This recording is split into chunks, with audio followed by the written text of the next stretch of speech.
उसमें से आज एक कैरेक्टर के ऊपर हम चिंतन करेंगे, कैसे फुनगी काटी जाएगी।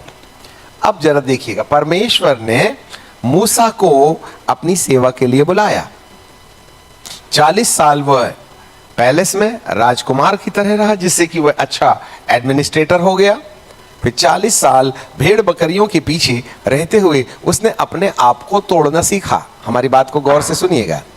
He was humbling himself while he was in the desert, feeding the sheep. उन भेड़ बकरियों को चराता था। और चराने के बाद वह अपने ससुर यत्रो के ही घर में जमाई बन के रहता था। घर जमाई। अब उसका तो माँ बाप का कुछ पता गीता था ही नहीं। भगोड़ा की पीएचडी मिल गई, उसकी माँ ने पाली थी, फिरौन की बहन ने, परंतु उसने भी निकलवा दी। तो अब वो ससुरे के घर में जा बैठा, घर जमाई हो गया। और 40 साल तक वह अपने ससुर यत्रो की भेड़ बकरियां चराते रहा। ठीक है। तो जब उसने 40 साल के दौरान अपने आप को नम्रता के पाठ में परिपक्व कर लिया, जरा ध्यान से सुनना, ये जो स्वाभिमान है ना, उसका गला इतनी आसानी से घोटा नहीं जा सकता। मूसा जैसे मूसा व्यक्ति को 40 साल लग गए। 40 years he was humbling himself। इसका मतलब है अपने स्वाभिमान के साथ लड़कर उसको अपने कब्जे में लेना एक इतनी भयानक लड़ाई है। ये जो मैं नाम का व्यक्ति है ना, वह इतनी आसानी से पकड़ में नहीं आता। हाँ, और इस मैं को पकड़ के अपने आप को नम्र बनाकर एक बालक की तरह बना लेना, यह सबसे बड़ी तपस्या है। जितनी भी लड़ाइयां होती हैं अपने अस्तित्व को लेकर के होती हैं। मेरा क्या, मैं कौन हूं, मेरी जवाबदारी क्या है, मेरा एरिया है, मेरे लोग हैं, मैं महान हूं, उसकी क्यों मानूं, मैं तो अपने तरीके से जीऊंगा, मुझे क्या करना है, मैं अपने तरीके से सोचता हूं, मेरा विचार है बाइबल के प्रति ये, आप क्या सोचते हो उससे मुझे कोई नहीं लेना देना। ये जितने भी प्रश्नवाचक चिन्ह उत्पन्न होते हैं, ये सब अंदर वाले भेड़िए को, जिसको कहते हैं मैं, जिसने स्वर्ग में लूसीफर जैसे लूसीफर को शैतान की उपमा दे दी, वो मैं हमारे अंदर में भी विराजमान रहता है। और उस मैं के साथ लड़ना हमारी जिंदगी की सबसे अहम लड़ाई होती है। और इसी लड़ाई के लिए साधु लोग पहाड़ों में चले जाते हैं, बर्फीली पहाड़ियों में नंगे पैर चलते हैं, कांटों में लेट जाते हैं, गर्मी में आग तापते हैं, जिससे कि वे अपने कष्ट को भूलने का प्रयास करें। उनका तरीका अलग है, वो मत अपनाना, नहीं तो उनकी लिस्ट में आ जाओगे। यहां बाइबल का परमेश्वर मूसा को तैयार कर रहा है, मूसा को तैयार कर रहा है। और मूसा तैयारी करने के बाद, दर्शन पाने के बाद परमेश्वर के साथ बहस होती है। मूसा मूसा, परमेश्वर ने कहा मूसा अपने पैर की जूती उतार ले, देख जिस जगह में तू खड़ा है वो पवित्र स्थान है, देवदार। तब जो भी बात परमेश्वर से होती है, तो एक बात बाबा मूसा कहते हैं, प्रभु मैं बोलने में भद्दा हूं, मेरी वोकेबुलरी ठीक नहीं है। तो परमेश्वर कहते हैं टेंशन मत ले, तेरी भद्दी भाषा को समझने के लिए तेरा भाई हारून चला आ रहा है। He will translate you. वो तेरी बातों में से लेकर लोगों को बोलेगा और तेरा डंडा पकड़ के रखेगा। एक हेल्पर को परमेश्वर ने मूसा के लिए तैयार किया, उसका नाम था हारून। हम सब आज हारून हो सकते हैं। अब हम पढ़ते हैं निर्गमन की किताब और उसका 19वां अध्याय। ठीक है, निर्गमन की किताब उसका 19वां अध्याय और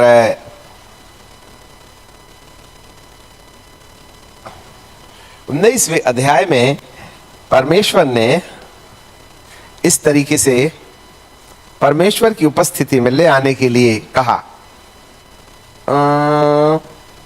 तो आपको मिलेगा 23वें पद में, मूसा ने यहोवा से कहा, वे लोग सिनाई पहाड़ पर नहीं चढ़ सकते। तूने तो अपने आप को यह कहकर चिताया कि पर्वत के चारों ओर बाड़ा बांध करके उसको पवित्र करना। फिर यहोवा ने उससे कहा, उतर तो जा। कई बार हम भी लड़ते हैं प्रभु से, उतर तो जा और हारून समेत तू ऊपर आ। अरे वाह, हारून समेत ऊपर आ। परंतु याजक और साधारण लोग को यहोवा के पास बाड़ा तोड़ करके न चढ़ें, ऐसा ना हो कि वह उन पर टूट पड़े। ये ही बातें मूसा ने लोगों को पास से उतर करके सुनाई और हारून को अपने साथ ले चला। ठीक है, अब हारून चले जा रहे हैं साहब। तो हारून जो था वह मूसा के ही परिवार का एक सदस्य था। मूसा और हारून दोनों साथ ही बढ़े पले और इसलिए हारून को मूसा बाबा की जो वोकेबलरी थी, उसके बोलने का ढंग जो था ना, उसको मालूम था। इसलिए परमेश्वर ने हारून का चुनाव किया। देखो, और भी लोग हो सकते थे जो मूसा का असिस्टेंट बने, परंतु परमेश्वर ने हारून का चुनाव किया और वो चाहता था भौतिक रीति से ये मूसा का असिस्टेंट बनके मूसा की बातों को लोगों को बताए, परंतु इसके साथ साथ उसको आत्मिक रीति से भी तैयार करना मेरा काम होता है। ऐसा हो सकता है कोई रिश्तेदारी या सीनियरिटी के हिसाब से उस महत्वपूर्ण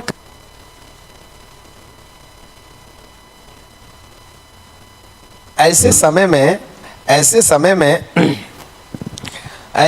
में उसका अपने जीवन से भौतिक तैयारी मात्र से काम नहीं बनेगा।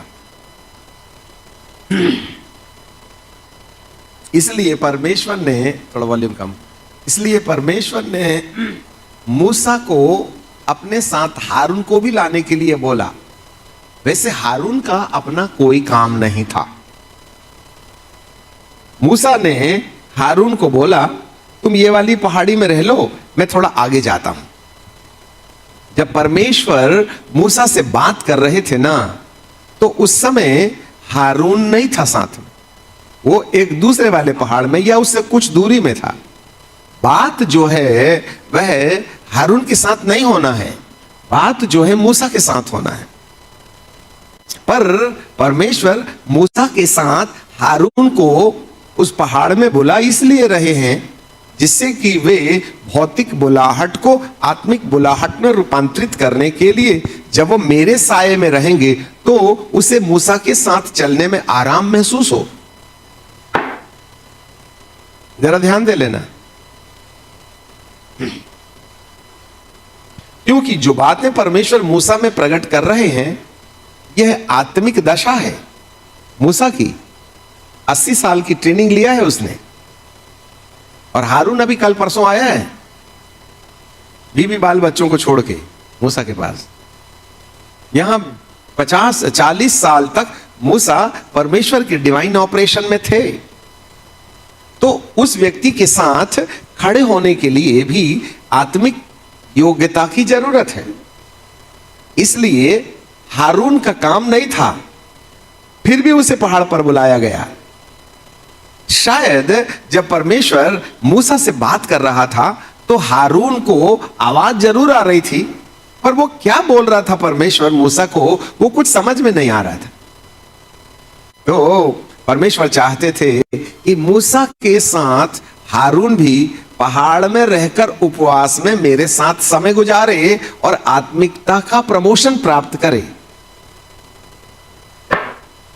अब यहां पर बाइबल का प्रभु हमें एक बात बोलता है, बात तो करना मूसा के साथ में है ना परमेश्वर को, परंतु यहां पर परमेश्वर ने हारून को भी इसलिए साथ लिया जिससे कि उसकी आत्मिक दशा को वह ऊंचा उठा सके।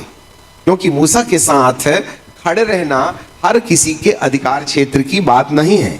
Anyone cannot understand the life of Moses and the ministry of Moses. आज कोई भी व्यक्ति मूसा की जगह लेना चाहता है, मूसा के संग खड़े होना चाहता है, मूसा के बातों को लेकर लोगों तक पहुंचाने का मन बनाना चाहता है।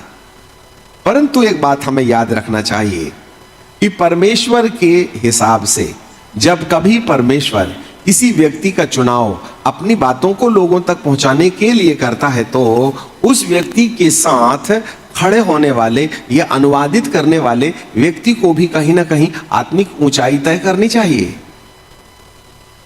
और इस कारण से हारून को परमेश्वर ने बुलावा दिया कि यदि तू मेरे दास मूसा की बातों को लोगों तक पहुंचाना चाहता है तो तेरी आत्मिक ऊंचाई भी होनी चाहिए ना, तुझे अपनी आत्मिक ऊंचाई तय करना चाहिए। इसलिए बिना कामकाज के परमेश्वर ने मूसा को मूसा के साथ यहोशू को भी, माफ कीजिएगा, हारून को भी पर्वत पर फास्टिंग में और परमेश्वर की उपस्थिति में ठहरे रहने के द्वारा उसकी आत्मिक दशा को उन्नति देने की दृष्टिकोण से मूसा के साथ पहाड़ में बुला लिया। अब मूसा और हारून दोनों उतर के आ गए पटिया लेके, ठीक है। और परमेश्वर ने हारून को मूसा का गवाह बनाया। तुम में से 2 जन या 3 जन किसी एक बात के लिए सहमत हो जाएं तो मेरे पिता की ओर से हो जाएगा। तो हारून जो था वह मूसा के साथ परमेश्वर की उपस्थिति में रहने के समय आत्मिक ऊंचाई तय करने के साथ साथ वह मूसा का गवाह बन गया, वह मूसा का मददगार बन गया, वह मूसा का हेल्पर बन गया। फिजिकली भी हारून मूसा के साथ चलने में, आत्मिक दृष्टिकोण में भी एक स्पिरिचुअल लेवल में आने में और मूसा की बातों को लोगों तक पहुंचाने में हारून का अपना एक बड़ा रोल था। चुनाव के हिसाब से हारून ही उस जगह में खड़े हो सकता था, परंतु इसका जो मिशन था, इसकी जो सेवा थी कि वो परमेश्वर मूसा से बात ले जाता और लोगों को जाके बता देता। परंतु जब लोगों के पास जब वो जाता था ना तो लोग भी अपना दुखड़ा मुखड़ा उसको दिखाते थे। तो हारून को बाबा मूसा के द्वारा आने वाली बातों के साथ साथ इजराइलियों की नकारात्मक बातें भी उसके माथे में आया जाया करती थी, जिसके कारण से मूसा हारून डबल माइंडेड हो गया। वह मूसा की बातों से भी सहमत था, मूसा के लिए साथ भी काम करता था और मूसा की बातें भी उसके माथे में थी। परंतु जब वह परमेश्वर को मूसा की बातें जब वह लोगों को बताता था तो लोगों के साथ उठना बैठना, चाय पानी और XYZ में उसका समय गुजर जाता था। कैसा काकी, मौसी ठीक है, बिटिया ठीक है, शादी में क्या दहेज दिए थे, इस तरीके का कामकाज। तो उसके माथे के अंदर में ये सब बातें आते रहती थी। इसीलिए हारून के दिमाग में 2 बातें चलती थी, प्रभु की भी बात चलती थी और दुनिया की भी बात चलती थी। और इस कारण से जब परमेश्वर ने देखा यार ये ऊपर आता जरूर है पर मेरे ऊपर ज्यादा ध्यान नहीं मारता, परंतु इसको ना मौसी काकी मामी की कल्पनाएं सताती हैं, तो परमेश्वर ने बोला ए तू मत आया कर यार, वही अच्छा है जब मैनेजमेंट करना। तब परमेश्वर ने हारून की जगह एक दूसरे व्यक्ति का चुनाव किया। अब अच्छे से सुन लेना, फुनगी कैसे टूटेगी,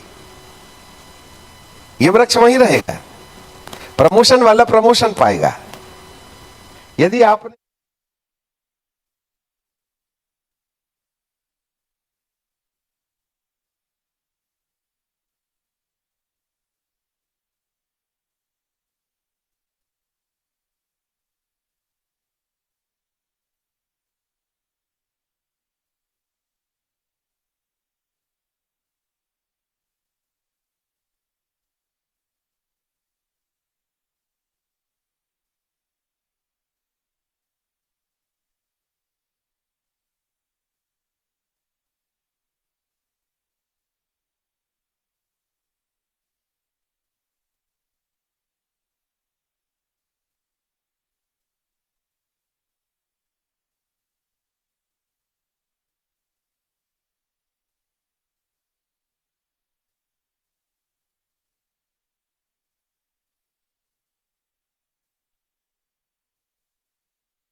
हो और अपने को जबरदस्ती पहाड़ में लटका के रखे हो।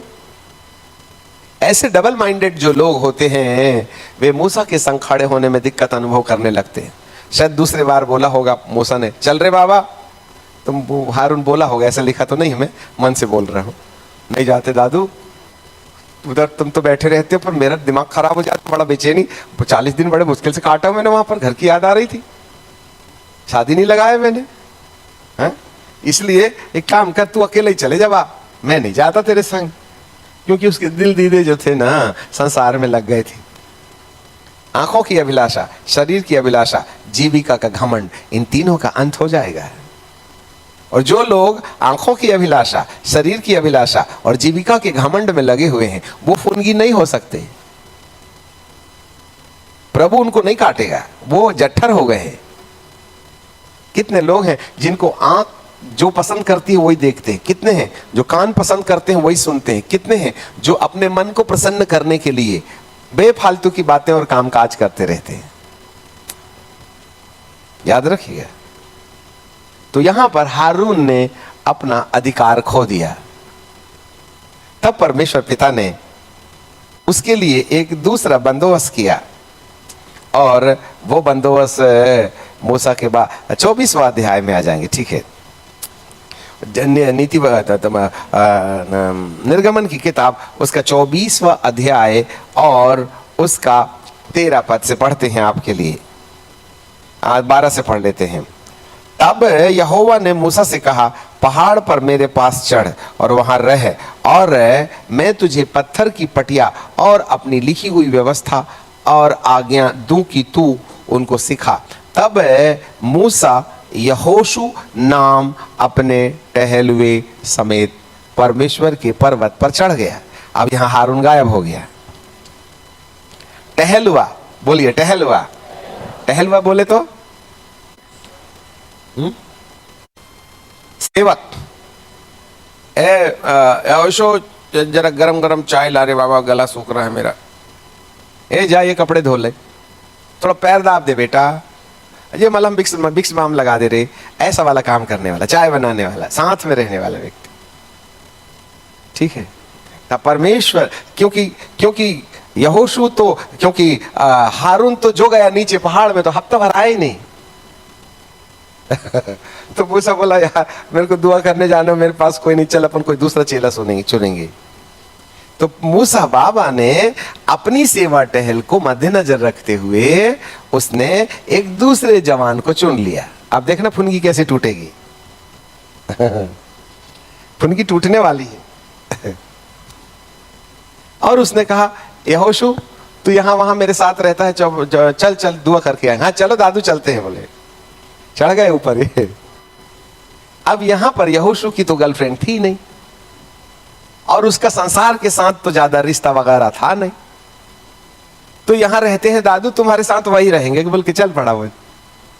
और जाके परमेश्वर के संग पहाड़ में तो मूसा ने बोला, ए लड़के यही रहना, ठीक है, और नीचे भागने का नहीं, मैं आऊंगा फिर चलेंगे साथ में, ओके बाय बाय, यही रहो।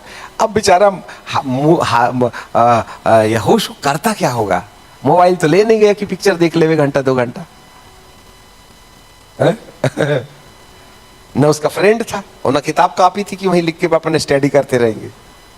हमें नहीं मालूम यहोशू, अब मूसा से तो परमेश्वर बातचीत कर रहा है, पर यहोशू का 40 दिन गुजरा कैसे हो गया बिना काम काज के। प्रभु बात करे तो टाइम भी पास हो जावे, यहां तो कोई बात हो ही नहीं रही है। इसका मतलब है यहोशू यहां अपनी कल्पनाओं को ठिकाने लगा रहा था। उसको नीचे लौटने का मन था, परंतु वो कहता था